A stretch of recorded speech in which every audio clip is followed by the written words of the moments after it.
മലയാള സിനിമയുടെ ഇതിഹാസ നായകനായ ശ്രീമാൻ ജയൻ കാലയവനികയിൽ മറഞ്ഞിട്ട് 40 വർഷങ്ങൾ കഴിഞ്ഞെങ്കിലും ഇന്നും മലയാളികൾ ഓരോരുത്തരുടെ മനസ്സിലും മരിക്കാത്ത ഓർമ്മകളുമായി നിലനിൽക്കുന്നു. അദ്ദേഹം അഭിനയിച്ച് 1979 ശ്രീ മലയാറ്റൂർ രാമകൃഷ്ണൻ തിരക്കഥ എഴുതി ശ്രീമാൻ ഹരിഹരൻ സംവിധാനം ചെയ്ത ശരപഞ്ചരം എന്ന ചിത്രം ജയനെ ഒരു നടൻ എന്നതിലുപരി ഒരു സൂപ്പർ സ്റ്റാറായി വളർത്തുകയാണ് ഉണ്ടായത്. സംഗീതത്താൽ സമ്പുഷ്ടമായിരുന്നു ശരപഞ്ചരം എന്ന ചിത്രം.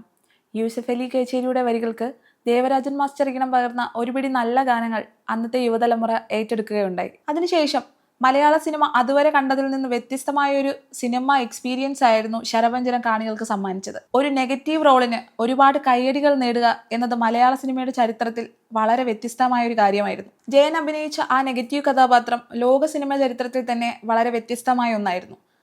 അതുവരെയുള്ള നായക കഥാപാത്രങ്ങളെ മാറ്റി നിർത്തി ജയനെ ഇന്നും മലയാളികളുടെ മനസ്സിലേക്ക് ഊട്ടിയുറപ്പിക്കുന്നത് ആ ഒരൊറ്റ കഥാപാത്രം കൊണ്ട് മാത്രമാണ്.